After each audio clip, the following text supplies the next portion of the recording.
like, you're just bombarded by news headlines everywhere, but you're not really getting the full picture. Totally. It's like trying to understand a whole puzzle from just a few scattered pieces. Right.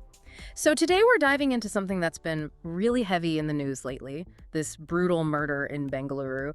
And full disclosure, we're using this episode from the Trendline podcast as a jumping off point. They did a good job, don't get me wrong, but... Yeah, it's a good starting point. Exactly. It gives us the basics, but we want to go deeper because this case, it's unsettling on a lot of levels. It's got the whole city on edge, and I think there's a lot we can unpack from it. Yeah, for sure.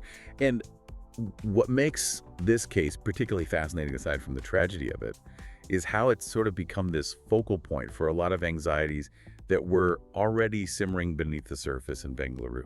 It's like this crime, awful as it is, has become this mirror reflecting some deeper issues, right? Absolutely. It's like it's forcing everyone to confront some uncomfortable truths. Okay, so before we get too deep into it, let's ground ourselves with the basic facts of the case as presented by Trendline. Bengaluru, September 24, 2024. A resident is found murdered. And it's brutal, multiple stab wounds. Trendline doesn't really go into detail about who the victim was, which to me, honestly, makes it even scarier. Oh, absolutely. Yep. That lack of specific detail about the victim is significant, because it could be anyone. It creates this sense of vulnerability, this fear that any one of us could be the target, It makes it hit closer to home. And that's something that I'm sure a lot of people in Bengaluru are feeling right now, right? Like, that could have been me, that could have been someone I know. Exactly. It makes it feel so much more real, so much more terrifying, right? And yeah. If things couldn't get any more intense, Trendline mentions that a suspect was arrested, like really quickly. They were seen near the crime scene and they're, being questioned and all that. But these things, they take time. It's not like the movies where you get an instant confession. Oh, absolutely.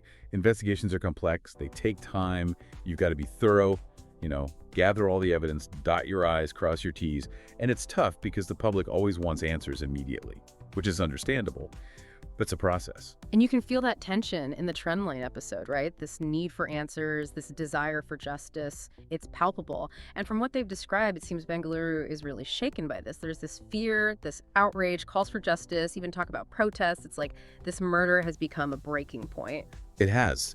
It's become this lightning rod, this catalyst for all of these other concerns, especially surrounding safety. Right. And that's something that really stuck out to me in Trendline's coverage. It's not just reporting the murder itself, but the huge public reaction. Why do you think that is? Well, it's because this case, as we've said, taps into something much larger. Trendline talks about residents feeling scared, demanding justice, but it goes beyond that. They mention people asking for more police on the streets, better lighting in public places, even social programs to address poverty and inequality.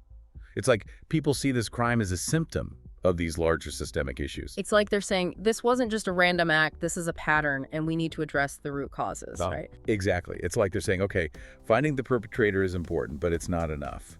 We need to fix the environment that allowed this to happen in the first place. So it's not just about catching the bad guy, it's about looking at the bigger picture, at how this happened. Exactly. And that's where it gets really interesting, because Bengaluru, with its rapid growth, its social disparities, it kind of becomes this microcosm of these global trends we're seeing everywhere. Urbanization, inequality, the pressures on resources. This crime, as tragic as it is, kind of holds up a mirror to all of that. It's like Bengaluru is a case study, right? Like, how does a city, especially one growing as fast as Bengaluru, deal with these growing pains?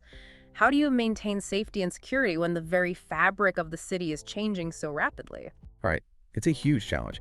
And while we can't predict the future, we can look at how Bengaluru responds to this, not just to the murder itself, but to these larger issues it has brought to light. Will we see real, meaningful change? Will this be a turning point?